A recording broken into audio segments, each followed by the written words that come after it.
90% des investisseurs que je vois en appel, ils savent pas me dire combien leur projet va réellement leur coûter. Et je te parle pas du prix d'achat. Ça, tout le monde connaît. Je te parle là vraiment du vrai coût. Le coût global, celui qui va tout inclure, les frais de notaire, les travaux, les raccordements, les taxes, les imprévus, les concessions, les frais de division s'il y en a, les honoraires. Et quand je leur demande, c'est quoi ta marge sécurisée sur cette opération? En général, ce que j'entends, c'est, j'ai fait un petit tableur et ça devrait le faire. Sauf que ça devrait le faire, ça veut dire quoi? Ça veut dire que tu as projeté tout ça au doigt mouillé. Et projeter au doigt mouillé, en immobilier, c'est la manière la plus efficace de perdre 20, 30, 50, 100 000 euros, et ça sans même t'en rendre compte. Aujourd'hui, je vais te montrer exactement comment faire une étude de faisabilité financière qui va être solide. Je te parle pas d'un truc comptable avec des formules Excel que personne comprend, je te parle d'un vrai process terrain. Celui que j'utilise depuis bientôt 18 ans, que ce soit dans le BTP, depuis plus de 10 ans dans l'immobilier, et sur les plus de 300 projets que j'ai accompagnés. On va voir les 4 erreurs que tout le monde fait en chiffrage, le process complet pour calculer ton coût réel d'opération, comment sécuriser ta marge avant même d'acheter, et surtout, comment éviter de te retrouver coincé en plein chantier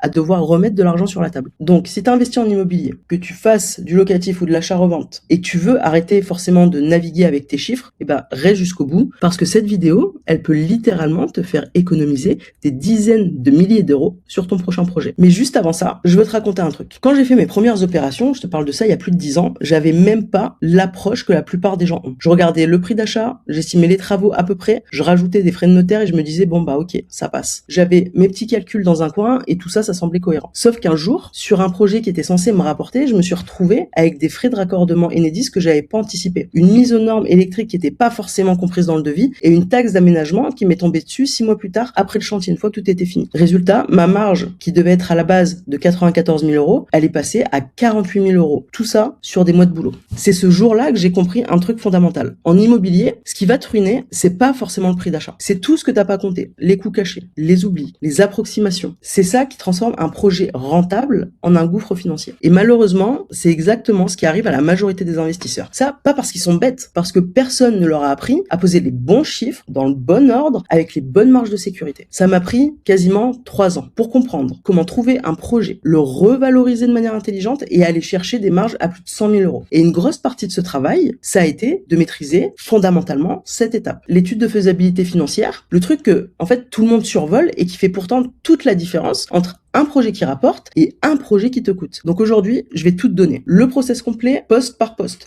pour que tu saches exactement combien ton projet va te coûter réellement avant de t'engager. C'est parti. L'erreur numéro 1, c'est de confondre le prix d'achat et le prix global de ton opération. C'est l'erreur la plus courante. Tu vas trouver un bien à 200 000 euros, tu te dis, ok, avec 60 000 euros de travaux, j'en ai pour à peu près 260 000 euros, je revends à 350, la marge elle est belle. Ok. Sauf que 260 000 euros, c'est pas ton coût réel. C'est même pas proche de ton coût réel. Ton coût réel, c'est le prix d'achat, plus les frais de notaire, plus les frais d'agence s'il y en a, plus les travaux, plus les frais de conception si tu fais appel à un architecte ou un bureau d'études, plus les frais de division si tu divises, plus les raccordements aux concessions, Enedis, Télécom, la régie des eaux, l'assainissement, plus les taxes d'aménagement si tu construis ou tu agrandis, plus les assurances, plus la DO si tu as besoin d'une DO, plus la PNO, plus le coût de portage, c'est-à-dire les intérêts de ton crédit pendant toute la durée de ton projet, et plus les frais de commercialisation à la sortie si tu revends.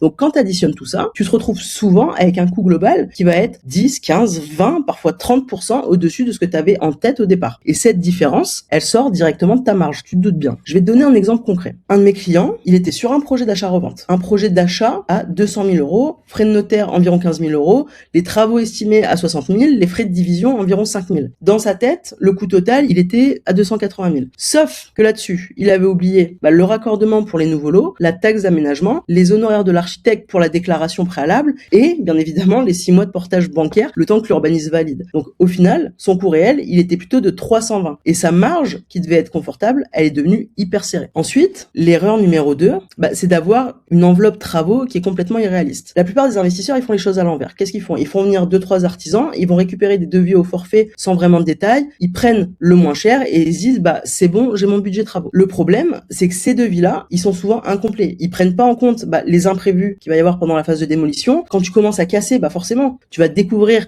qu'il y a une canalisation qui a pété, un plancher qui est pourri, que c'est pas isolé derrière des murs, qu'il y a peut-être de l'humidité, des champignons, des canalisations en plomb aussi, ça arrive souvent dans l'ancien. Et ça, il y a aucun devis au monde qui le prévoit si tu le détectes pas avant ou si tu l'anticipes pas sur ton budget. Ils prennent pas non plus en compte les mises aux normes qui vont être obligatoires, qui se cachent derrière les murs. On fait pas de travaux décoratifs. À partir du moment où tu fais des travaux, tu dois être aux normes électriques, sur la norme NFC 1500, les normes thermiques, sur la norme RE 2020, les normes sécurité incendie si t'es en collectif ou en ERP, et surtout, tu dois prévoir une marge de sécurité, minimum 15 à 20% de ton budget travaux en imprévu. Et ça, c'est pas une option, c'est une obligation. Sur tous les chantiers que j'ai gérés, en 18 ans, tous, sans exception, il y a eu des imprévus. Tous, la question, c'est pas est-ce qu'il y en aura, c'est est-ce que tu les as budgétés. Ensuite, en erreur numéro 3 qui revient assez régulièrement, c'est que au-delà des travaux imprévus, il y a la marge de sécurité sur l'opération en elle-même. Et ça, quasi personne ne le fait. Ta marge brute minimum, elle doit être de 25 à 30% sur une opération simple et de 30, 35, 40% sur une opération un peu plus complexe. Je te parle vraiment du minimum sur un bon projet. Bien évidemment, 25, 30% sur un projet à 100 000, c'est pas la même chose que 20, 30, 35% sur un projet à 1 million. On respecte une proportionnalité qui est correcte. Donc, pourquoi je dis tout ça? Parce que 20, 25, 30% de marge sur un petit projet, ça te paraît confortable. Mais si t'as le moindre dérapage, je te parle d'un retard de chantier de 2 mois, un problème avec l'urbanisme, un artisan qui va te lâcher en plein milieu du chantier, tes 20, 25, 30%, ils fondent comme neige au soleil. Si t'es à 12, 15% de marge, au moins de pépins, tu passes en négatif. Et là, c'est toi qui payes pour avoir travaillé. Autour des 25-30% de 100 000 euros, c'est pas la même chose que 20% de 2 millions d'euros. Tout est relatif. Sur un petit projet, il faut être encore plus vigilant parce que ta marge d'erreur, elle est minuscule. L'erreur numéro 4, la dernière, et c'est celle qui coûte le plus cher de manière invisible, c'est le temps. Plus ton projet il est long, plus il te coûte. C'est mathématique. Chaque mois qui passe, c'est des intérêts de crédit,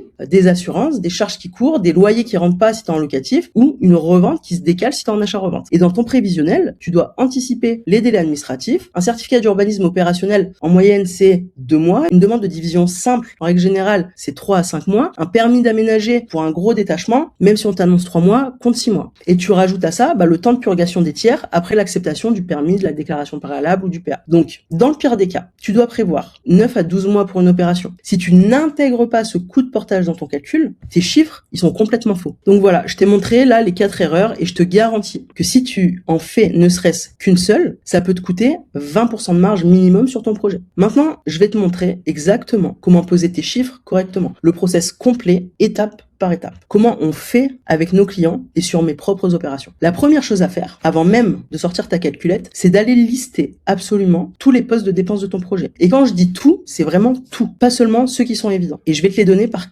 donner catégorie par catégorie. Les frais d'acquisition, prix d'achat du bien, frais de notaire qui sont environ de 8% en vente classique ou d'environ 3% si tu achètes en tant que marchand de biens. Les frais d'agence IMO s'il y en a. Et le séquestre, même si c'est pas un coût en soi, c'est de la trésorerie qui va être immobilisée et qu'il va falloir que tu anticipes. Les frais d'études et conception. Donc, honoraires d'archi ou de dessinateur si tu as besoin d'un plan, bureau d'études structure, bureau d'études fluides, bureau d'études thermiques selon la complexité de ton projet. Géomètre si tu fais de la division foncière, bien évidemment. Le diagnostiqueur pour le DDT et le DPE. Et éventuellement, un assistant à maîtrise d'ouvrage si tu vas être accompagné. Ensuite, bien évidemment, les travaux. Et là, tu détailles tout lot par lot. La démolition, combien ça coûte? Le gros œuvre, combien ça coûte? La plomberie, combien ça coûte? L'électricité, combien ça coûte? La plâtrerie, la peinture, les sols, les menuiseries extérieures, les menuiseries intérieures, les cuisines, les salles de bain. Chaque lot doit avoir son budget qui doit être identifié. C'est comme ça, tu vas pouvoir garder le contrôle. Ensuite, on va parler des raccordements et des concessions. Enedis pour l'électricité, la régie des eaux, l'assainissement, les télécoms. Si tu fais de la division, tu vas créer de nouveaux points de livraison. Et ces raccordements, forcément, ils ont un coût qui peuvent aller de quelques centaines d'euros à plusieurs dizaines de milliers d'euros. Ensuite, les taxes et les frais administratifs. Taxes d'aménagement si tu crées de la surface, frais de division, frais de publicité foncière. Et surtout, les éventuels surcoûts administratifs que tu vas pas voir venir. À ça, faut ajouter les assurances. Dommage ouvrage qui est obligatoire si tu fais des travaux qui touchent à la structure. La PNO, propriétaire non occupant, dès le jour de l'achat. La RCP Pro si t'es marchand de biens. Ensuite, si tu fais appel à la banque pour financer ton projet, tu auras ce qu'on appelle les coûts de portage. Les intérêts de ton crédit pendant toute la durée de l'opération. Si tu as négocié un différé, super, mais vérifie bien que le différé s'ajoute à la durée du prêt. Parce que certaines banques, elles vont l'inclure dans la durée totale, ce qui va être complètement différent. Les frais de sortie. Si tu revends, les frais d'agence à la revente, les diagnostics de vente, les éventuels frais de main levée d'hypothèque. Si tu mets en location, les frais d'ameublement si c'est meublé, les frais de mise en gestion si tu passes par une agence. Là, on va passer à l'étape 2. Une fois que tu as listé tous tes postes, tu dois les chiffrer. Et ça, encore une fois, pas au doigt mouillé. Pour les travaux, tu vas consulter dans un premier temps 2 à 3 entreprises, tout corps d'état. Pas 15, 3 ça va suffire. Et tu leur fournis des plans qui sont clairs, avec un descriptif précis. Tu demandes à ce que le devis sépare bien la pose de la fourniture. Comme ça, tu peux acheter toi-même certaines fournitures sur les postes les plus élevés et aller chercher de l'économie de 20, 30 et parfois même 40%. Pour les frais de notaire, tu peux les estimer de manière fiable. Donc environ 8% du prix d'achat en vente classique. Mais demande toujours un décompte détaillé au notaire avant la signature. Pour les raccordements, t'appelles les concessions directement. Tu demandes un chiffrage, ne te fie pas forcément aux estimations de ton artisan ou de ton agent immobilier. Le portage, c'est un calcul simple. Tu prends ta mensualité de crédit, tu la multiplies par le nombre de mois que va durer ton opération et tu rajoutes 2-3 mois de marge parce qu'il y a toujours des décalages. Et ça, c'est pas de la théorie. Sébastien, il est venu nous voir avec une estimation de à peu près 367 000 euros. 367 000 euros hors architecte. En appliquant cette méthode de chiffrage lot par lot, en consultant les bonnes entreprises, il est passé à 255 000 euros, tout compris. Il a fait littéralement 112 000 euros d'économie. Je sais pas si vous vous rendez compte, mais c'est juste énorme. C'est-à-dire que c'est ça dans sa poche. Et ça, forcément, juste en posant les bons chiffres au bon endroit avec une bonne préparation de projet. L'étape numéro 3, et pas des moindres, c'est les marges de sécurité. Maintenant que tu as ton chiffrage détaillé, tu vas intégrer tes marges. Sur les travaux, comme je l'ai dit un peu plus haut, tu vas rajouter 15 à 20% d'imprévu, et ça, c'est non négociable. Si ton budget de travaux est de 100 000 euros, tu prévois 115 ou 120 000. Sur l'opération globale, tu vérifies que ta marge brute est au minimum de 25%. Si ton opération est complexe, grosse division, détachement, travaux lourds, tu montes à 30-35%. Ce que j'appelle le calcul rapide. On se fout d'aller chercher la TVA sur marge ou tous les détails fiscaux à ce stade. Pour l'instant, pour valider la faisabilité du projet, c'est le prix global de l'opération. Prix d'achat, frais de notaire, travaux, frais annexes, frais de division quand il y en a. Et en face, ton prix de revente ou ta rentabilité locative. Si les chiffres, ils passent pas à ce stade, c'est pas compliqué, tu te positionnes pas. Point barre. Et là, t'as le process complet. Mais avoir les bons chiffres, tu te doutes bien, ça suffit pas. Ce qui va faire la différence entre un investisseur qui gagne et un investisseur qui perd, c'est sa capacité à lire les chiffres et à dire ce projet il passe ou ce projet il passe pas, et ça en moins d'1 heure. Pour ça, il y a des indicateurs précis que tu dois maîtriser. Pour de l'achat-revente, ton indicateur principal, c'est ta marge nette sécurisée. C'est simple, tu prends ton prix de revente estimé, tu soustrais ton coût global de l'opération, celui qui vient calculer l'ensemble avec toutes les marges de sécurité qui vont être incluses. Et ce qui reste, c'est ta marge. Le minimum absolu, c'est 25% sur une opération simple, 30 à 35% sur une opération complexe, division, détachement, travaux lourds. Pourquoi ces seuils? Parce que 25% de marge, ça va te paraître confortable. Mais le moindre dérapage, un retard de 2 mois, un souci d'urbanisme, un artisan qui va disparaître, bah tes 25%, ils vont fondre. Et si t'es à 12 ou 15%, bah au moindre pépin, tu passes en négatif. Et là, c'est toi qui payes pour avoir travaillé. Et encore une fois, attention, 25% de 100 000 euros, c'est 25 000 euros. Par exemple, 20% de 2 millions, c'est 400 000 euros. Tout est relatif. Sur un petit projet, il faut être encore plus vigilant. La question maintenant, c'est est-ce que le marché te permet de faire ça? Et pour valider ton prix de sortie, tu regardes pas que les annonces en ligne. Les annonces, c'est les prix d'affichage, pas les prix de vente réels. Tu vas utiliser les bases DVF, demande de valeur foncière, pour les prix réels. Et surtout, ce que tu fais, c'est que tu vas décrocher ton téléphone, tu vas aller appeler 3-4 agences qui vendent vraiment dans la zone. Je te parle pas du mandataire qui fait ça à mi-temps, des agences qui font du volume, et tu poses 3 questions principales. Qu'est-ce qui se vend en 30 jours chez vous? Dans quel état? Rénové, à rénover, préhabité? Et à quel prix? C'est la donnée la plus fiable du marché. Et c'est la seule qui vaut quelque chose pour valider ta sortie. Parce que le plus beau chiffrage au monde ne vaut rien si ton prix de revente, c'est une fantaisie. Si les chiffres, ils passent, t'y vas. S'ils passent pas, soit tu renégocies correctement le prix d'achat, soit tu trouves comment créer plus de valeur. Si les chiffres passent, tu y vas. S'ils passent pas, soit tu renégocies le prix d'achat, soit tu trouves comment créer plus de valeur, soit tu passes. C'est aussi simple que ça. Si tu fais du locatif, ton indicateur de cash flow net, et quand je dis net, c'est du net de tout. Loyer perçu, moins ta mensualité de crédit, moins tes charges de copro, si t'es en copro, moins la taxe foncière, moins l'assurance PNO, moins les provisions pour l'entretien. Il faut prévoir au moins 1% de valeur du bien par an en réparation. Moins la CFE si t'es concerné, moins les frais de gestion si tu délègues. Et ce qui reste après tout ça, c'est ton vrai cash flow. Pas le cash flow que tu rêves, que tu calcules en oubliant la moitié des charges. Un projet locatif à 300 000 euros qui dégage 4% de rendement, bah tu sais pourquoi c'est aussi bas? Parce que l'investisseur, il s'est positionné sur un bien qui était préhabité, où il n'y avait pas grand chose à faire. Il a acheté au prix de marché, il loue en location nue, il met tout ça sur ses revenus fonciers, donc il est taxé à fond, 0 travaux, 0 déduction fiscale, et il a acheté en nom propre au lieu de créer une structure dédiée. Résultat, bah il se fait démonter. Après, on va parler de cash on cash, ce que ton argent te rapporte vraiment. Et là, il y a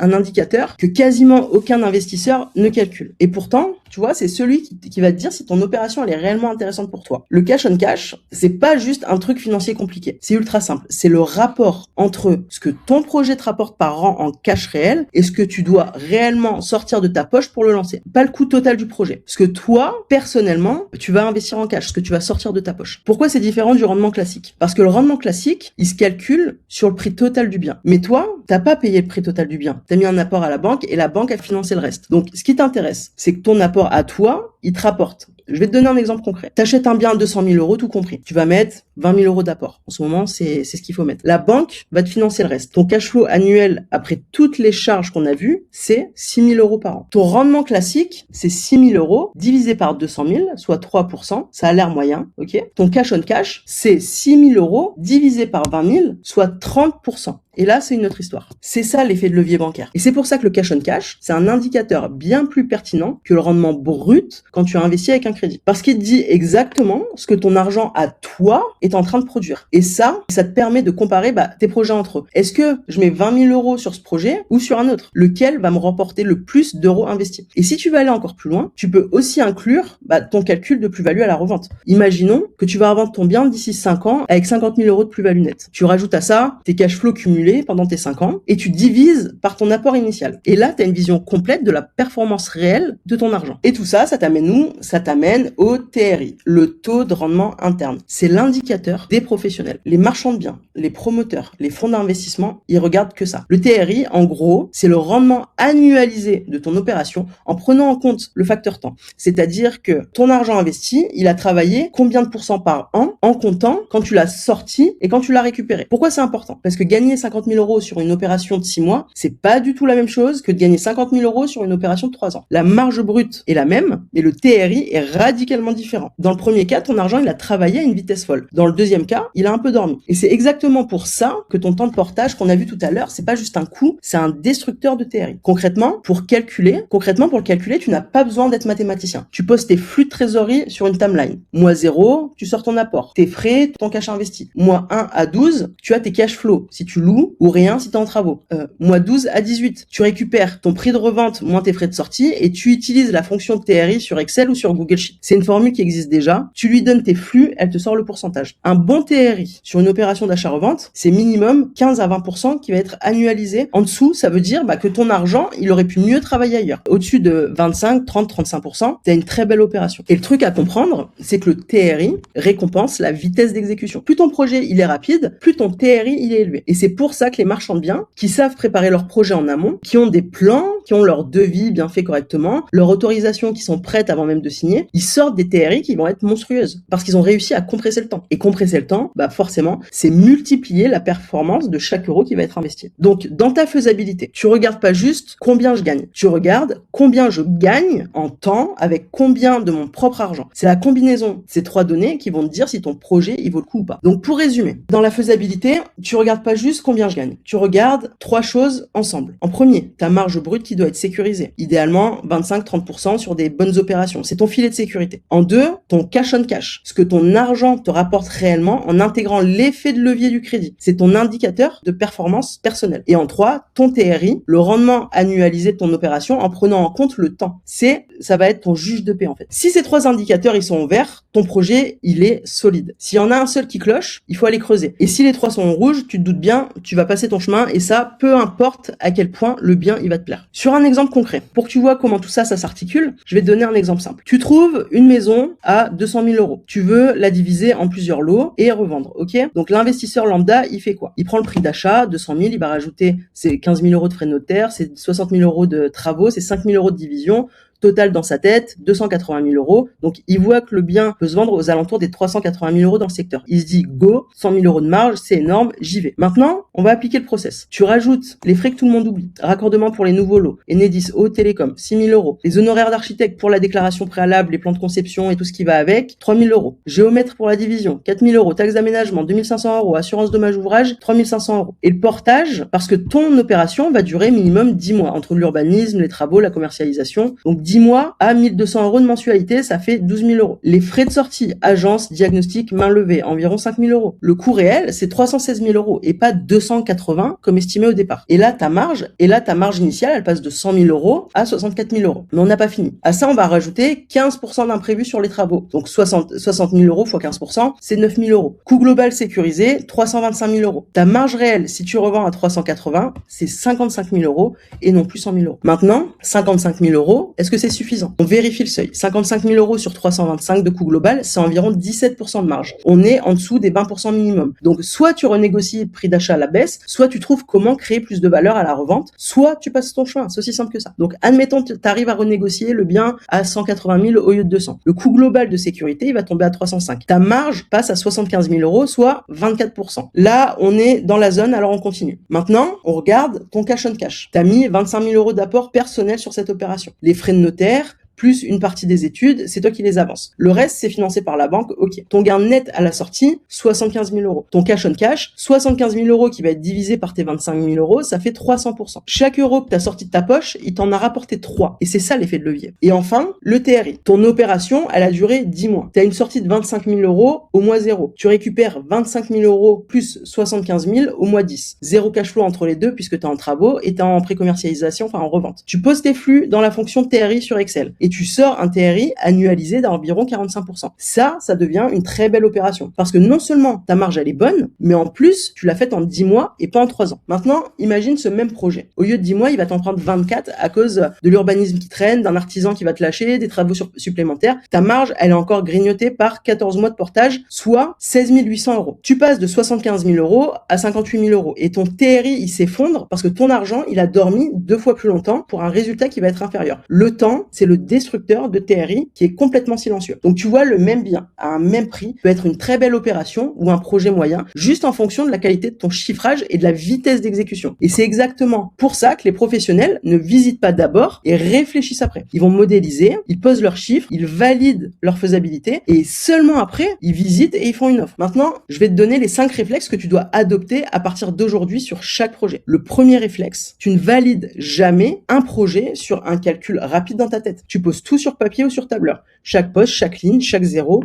Si c'est écrit, ça n'existe pas. Deuxième réflexe. Tu ne te fies jamais à un seul devis. Tu consultes 2-3 entreprises par lot et tu leur fournis des plans et des quantitatifs précis pour que les devis soient confortables. Un artisan qui vient les mains dans les poches et qui prend 2-3 photos comme si c'était la foire du trône, c'est pas la peine d'aller signer avec lui. Troisième réflexe. Tu intègres systématiquement 15 à 20% d'imprévus sur tes travaux. C'est pas de la prudence excessive, c'est de la rigueur professionnelle. Quatrième réflexe. Tu ne confonds jamais le coût d'une réalisation de travaux et ton budget global de projet. Le budget global, c'est tout. Acquisition, études, travaux, raccordement, taxes, portage, etc. Cinquième réflexe, tu te poses toujours la question de temps. Combien de temps va durer mon opération? En combien de mois ça me coûte en portage? Parce que plus c'est long, plus ça te coûte et plus tu perds de la marge. Je t'ai dit que 90% des investisseurs projettent au doigt mouillé. Maintenant que tu sais exactement pourquoi c'est dangereux et surtout que tu as le process complet pour ne plus jamais tomber dans ce piège. Ce qu'il faut retenir, c'est que la marge, elle se fabrique avant l'achat et pas après. Pas sur le chantier, pas à la revente, avant. Dans tes calculs, dans ta faisabilité, dans ta capacité à poser les bons chiffres et à anticiper ce que les autres ne voient pas. C'est exactement ça qui différencie les investisseurs qui font des marges à 6 chiffres de ceux qui se retrouvent coincés avec des projets qui leur coûtent de l'argent. Les premiers calculent avant d'agir, les autres, ils agissent et ils calculent après. Et quand tu calcules après, forcément, c'est toujours trop tard. Parce que ton premier projet, il doit te servir à absorber ton incompétence. Si une erreur de chiffrage te tue, c'est que tu as choisi trop gros, trop tendu ou trop fragile. Et surtout que ce n'était pas du tout adapté à ta situation, à tes objectifs et à ton profil. Maintenant, si tu as un projet en cours ou bien en vue et que tu veux être certain que les chiffres ils tiennent la route, que ta marge elle est sécurisée et que tu vas pas laisser des dizaines de milliers d'euros sur la table, j'ai ouvert quelques créneaux pour des sessions de diagnostic stratégique. C'est directement soit avec moi, soit avec un de mes experts. On va regarder ensemble ta situation, tes chiffres, ton projet. On va identifier exactement ce qui bloque et ce que tu vas pouvoir corriger tout de suite. C'est gratuit, bien évidemment, sans engagement et tu repartiras au minimum avec de la clarté sur ton projet. Parce que, je le répète, la clarté, c'est ce qui te coûte le moins cher et ce qui te rapporte le plus en immobilier. Par contre, il y a une condition. Si tu réserves un créneau chez moi, je veux que tu viennes préparer. Je veux que tu viennes avec des chiffres, avec ton projet si t'en as un,